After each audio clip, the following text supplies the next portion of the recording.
The lighter ones, top spots, are northern European fallow deer. And the darker ones, the light spots, are southern European fallow deer.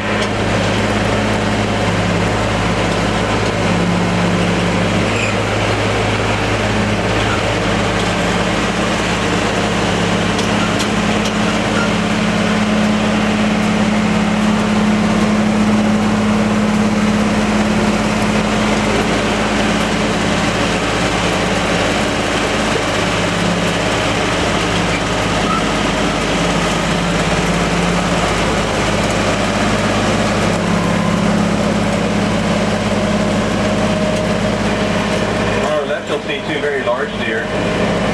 These are called Indian Berensinga. Got a male and a female. Hey, there's a good action shot.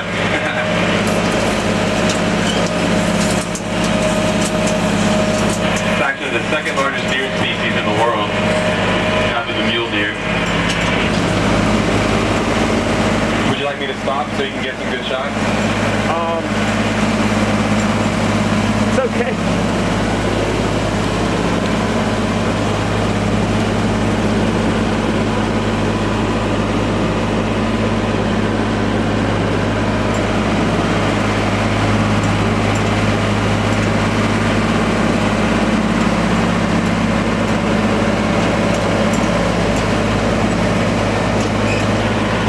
Silver and golden pheasants.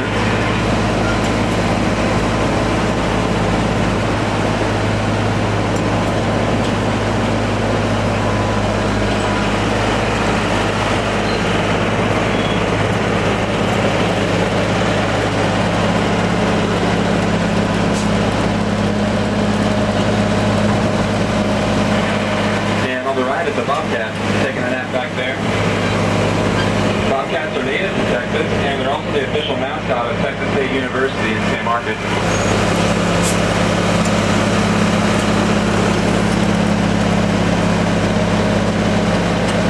Here we have baby peacocks and peahens. These are the peahens here, the females. They're a little bit duller colored than the males, which have the long blue neck feathers, and long green tail feathers.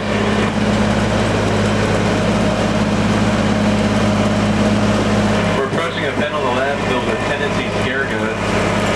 They're called scaregoats because sometimes if they get scared enough, their legs will stiffen up and paralyze for a few seconds. One of the funniest things.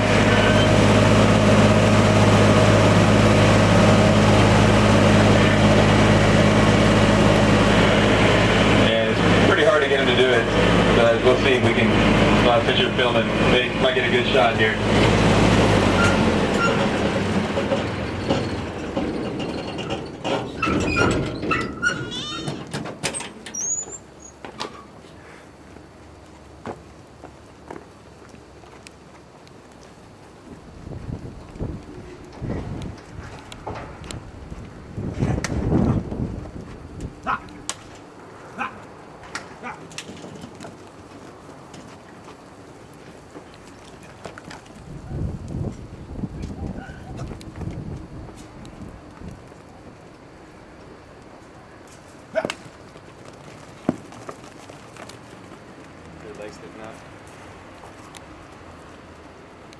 Sometimes you can get them all to lock up and they'll fall over on their side.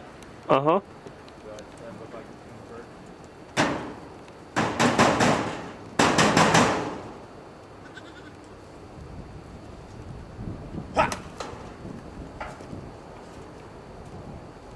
Well, let's try it. They've gotten pretty used to us, so Yeah. it's harder to get them to fall over. You can usually get one or two pairs to lock up, but Uh-huh. That's cool.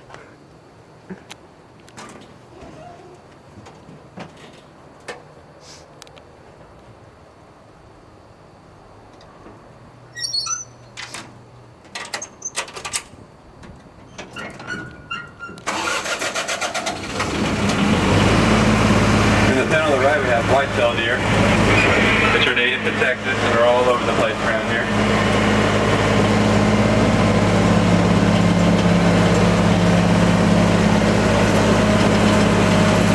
White-tailed deer are one of the more aggressive deer species because they stay separated. bites to the others.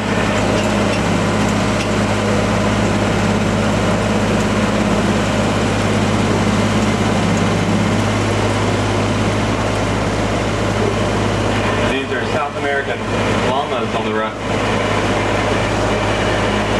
They used to be allowed to walk in the park with the other animals until they started spitting on people. Because llamas, a lot like camels, like to spit. And we also have emu, which are the second largest bird species in the world after the ostrich. More fallow deer on the right.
It'll get a little damp in there.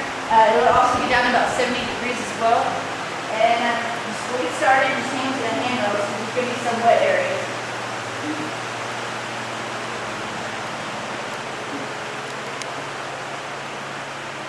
And the fault line that we're walking through is called the Balcones Fault.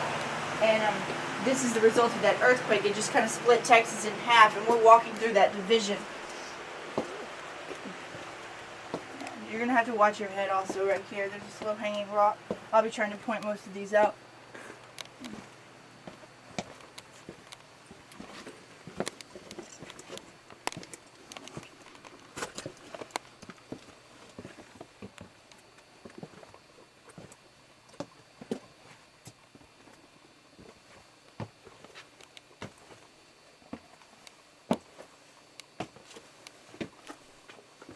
And this is the first room that was discovered. Our cave was found when a man named Mark Beavers was drilling for a water well. He was drilling for it in his backyard, and his drill bit broke off about 35 feet down.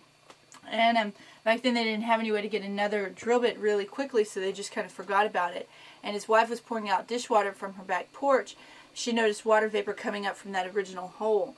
And her husband and his friends, they came and they dug that area out of the backyard, and it leads into the first entrance into the cave, which is what we just walked through.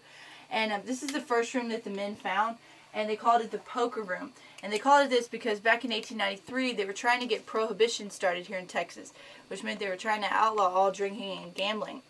And the men decided that instead of going to work every day, they were just going to come down in this room and they were going to make their own alcohol and just play poker all day instead of going to work. And they got away with it for a couple of months. And then one afternoon, his wife got curious and decided to walk in the backyard. And when she got here, she saw her husband and all of his friends, and the men, they were just drunk and playing cards, and she was really upset. And she told the sheriff of Hays County, and he had all the men arrested for about 2 months for breaking the laws of prohibition. And if you look back here, this is what we call a finger cave. And it extends back there in that hole about 35 feet. And to get back there, you have to crawl on your stomach with your hands in front of you trying to pull yourself through all the tight cracks.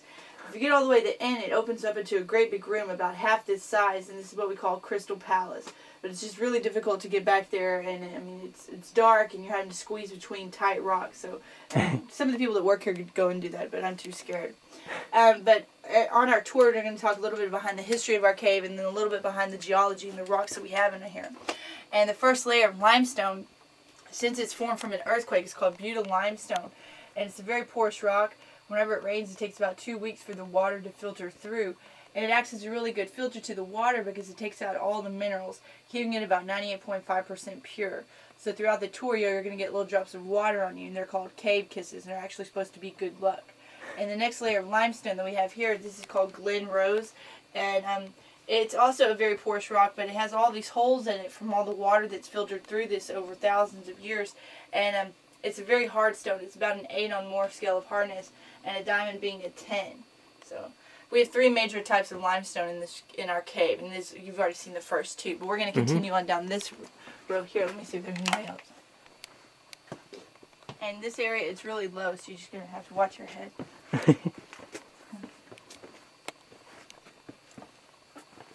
Where are you from? Germany. Oh, wow. And these steps here, they're really steep, so be careful, especially with your camera. Oh, I'm pretty used to it. Are you just visiting Texas? Yep. Vacation?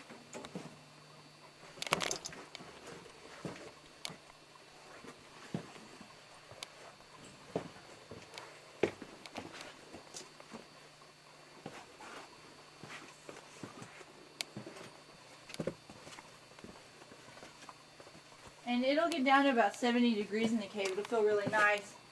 And then you can start to feel the temperature change right in this area. Mm-hmm.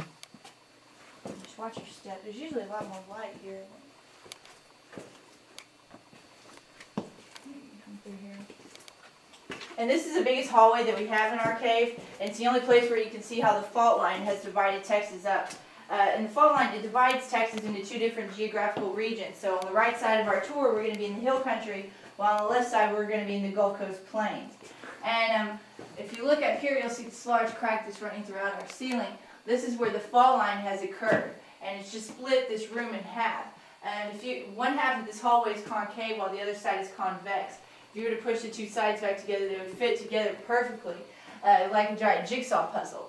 Well, when A.B. Rogers found this area, he bought the cave from Mark Beavers. He needed to come up with a gimmick to get people to want to pay to come through here. So if you look here in the wall, you'll see all these little rocks that are coming out. He told everyone in St. Marcus that he discovered the first planted sweet potato patch left by the cavemen. So all these people would pay to come through here and just stare at the wall. Well, these aren't sweet potatoes. These are actually called chert. And Texas was completely underwater after the earthquake, or before the earthquake occurred, and afterward all the water was pushed down into the Gulf of Mexico. This created the Gulf Coast plains. Well, these are called chert nodules. And anything that was embedded in the seafloor at the time of the earthquake, they've come down and fossilized inside of the sedimentary stone. And eventually it's going to start to expel from the rock, and this is what you can see here. And like I said, this side of the room, if you notice right here, this mint-shaped rock, at one time it fit perfectly on the opposite side of the room inside of this little hole here. And like I said, if you were to fit the 2 sides together, they would fit together perfectly. So, just a little bit. And these rocks up here, they're called keystones or wedge stones. They just push this hallway further and further apart. And all the colors that you're going to see on the rocks, they're all, it's not any type of mildew or anything like that. It's all minerals that have been deposited from the water. And it's all calcium, magnesium, or iron deposits that you'll see. Where did he come down here? Well, excuse me, I'm really sick. We're going to come down in this room now, and like I said, we're going to get down about 150 feet below the gift shop. So just watch your step when you come around here. Watch your step.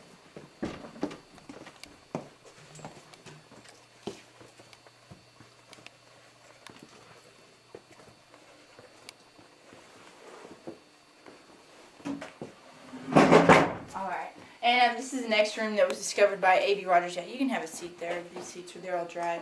Oh, that's okay. Okay. Well, in this room, the layer of limestone that we have, again, is the Butyl Limestone, but inside of it you can see this blue rock that's growing. This is called the Vena Flint. And this is actually what those chert nodules, they come together and they form. And eventually, under enough pressure, this Vena Flint, it starts to come out from the rock as well. So if you look here on this side of the room, you can see how it's starting to come out of the stone. And for this reason, we have to have geologists come through the cave and test for any type of movement. And we're lucky we haven't had any movement in our cave since yesterday afternoon. Inside of those small little finger holes, and again, to get back there, you have to crawl through those little tight areas. And the only way you can see these rocks is with a black light. And some of them are green and pink and purple, and these are also the largest ones that we have in our cave. But again, the only way you can see these rocks is under a black light. Otherwise, they would look just like a regular limestone that you'd see in the cave. So, I mean, these are probably the prettiest rocks that we have in our cave total, because our cave is dry formed.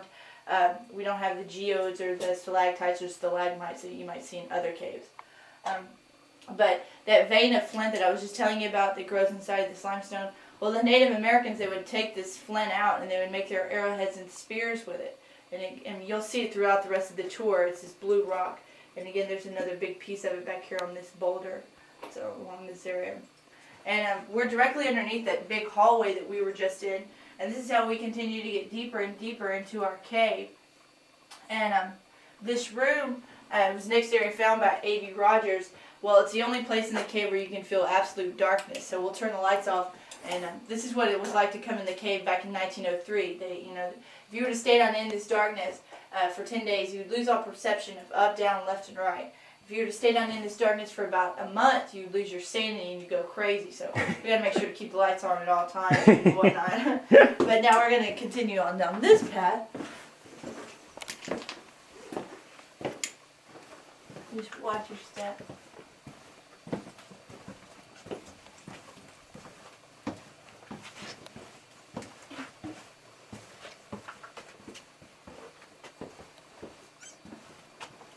And again, you can touch all the rocks and just feel all the different textures. And it's going to be a little bit more wet on the ground here.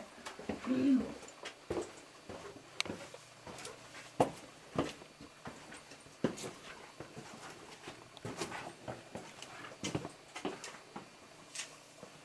you can see more of that vein of flint inside of this rock. And the Native Americans, they were allowed to take this out because the water that was around the stone, it made it a little bit softer, so they could just pull it out. And you can see it growing all the way up here.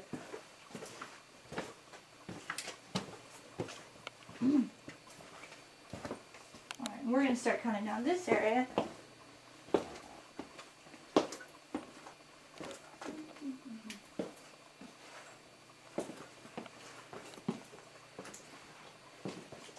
Now watch your head right here on these two stones. This is what we call the rock of many names.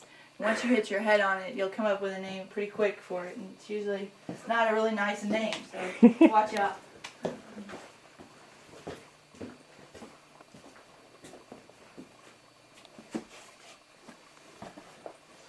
And this is the lowest point in our cave here. We're about 150 feet below the gift shop right now. And this is our wishing well. If you have a penny, you can throw it and make a wish. You can also see the level of the water. It's absolutely clean water. And this is being fed from an underground lake. It's called the Edwards Aquifer. And it's a huge underground lake. And it's so large that if you were to take every river and lake in Texas and add it up, it wouldn't be half the size of this underground lake, which we're sitting on right now. And the water is absolutely clean. This is where we get the majority of our drinking water here in San Marcos. And this here, it has a false bottom installed. It has the layer of cement. And it's supposed to keep the level or the pressure of the aquifer down, but it really doesn't help. Because oftentimes this room, it will flood and the water level will come up above the handrail. So, I mean, you either have to swim through here or take a bypass hallway to get around all the water. But if you look in the reflection of the water, I'm going to shine my flashlight up here into this hole, and it's going up inside of the limestone back up to the side of the gift shop. And this is where the drill had begun to get the water well. But remember, the drill bit broke off, and A.B. Rogers completed the drill, and he found this water down here. And it allowed him to give all the water to the tourists who were coming through here in search of gold, because he told everyone that there was gold in his cave. Can you see how that hole's going up there? Yeah. Yeah, it's going up into the rock. Well, the rocks in our cave, they're very absorbent. And all the tourists that were coming through here, they would take their candles and they would attach it to their hats or helmets. And if you look up here at this rock, you'll see all these little black dots. Well, this is from all the tourists who had come through here. And the carbon from their candles, it absorbed into this rock, you know, an inch or so, and it's impossible to remove. They've even tried to use cleaners or even try to break a little bit of the rock off to see if they could get it to remove. But it'll be here forever. But it gives you an idea of how many people are actually coming through the cave looking for gold, and they would wait in this area for water. And this pulley right here, this is the original pulley left by A.B. Rogers whenever he was selling all the water. This is how he could, you know, he would put a pail in there and get his water back. Yeah. If you're ready, we're going to start going up these steps here. A couple more rooms.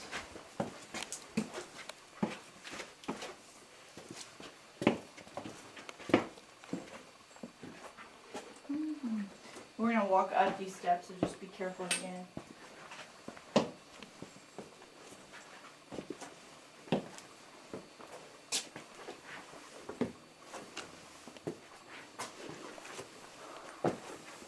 And watch your head as you lift up there. You might hit a rock.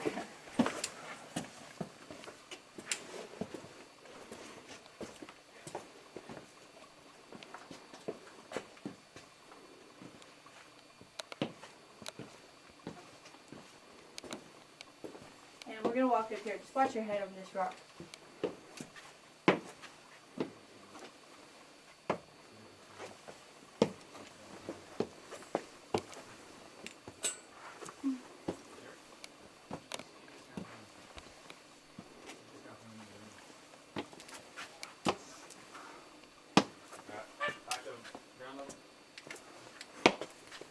There's something wrong.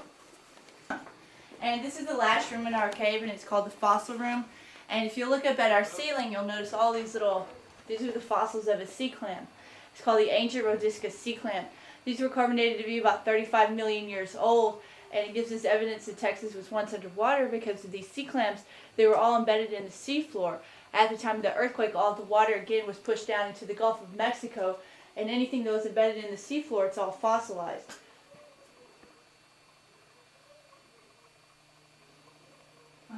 You can hear something. And in this room, one of our major limestones, it's right here. This is called Dolomitic Limestone. And in the 1970s, this rock was in a toothpaste called McQueen's.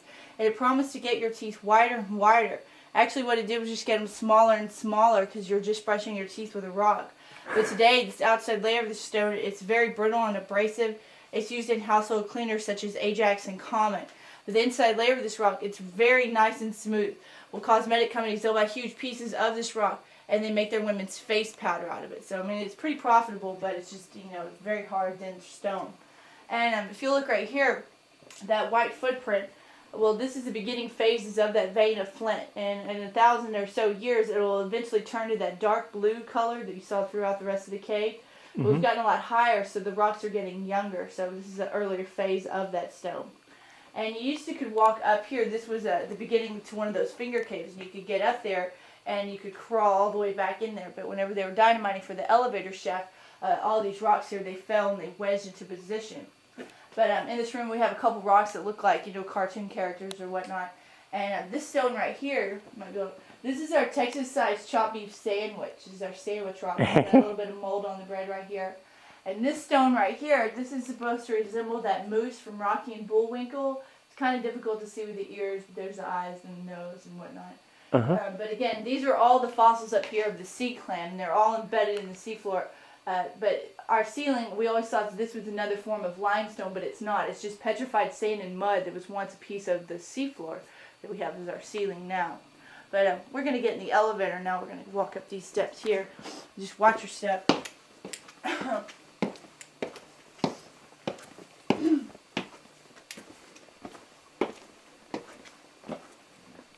And you can see a couple of the sea clams right here in our ceiling. They look just like giant-sized shrimp. These were all over the seafloor.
Alright, you can get out and look around. Also walk up the stairs if you like. And on the right side of this room, this is all the Gulf Coast plains. And then over here, it immediately turns into the hill country. Well, the fault line that we just walked through, it's running north and south, parallel to Highway 35. And it just kind of split Texas into two different regions. So this is the reason why we have the tower. But if you want, you can go upstairs. You might get a better view because there's just a platform up there. Mhm. It's not just this closed-in room. You can walk up the stairs Okay. if you like.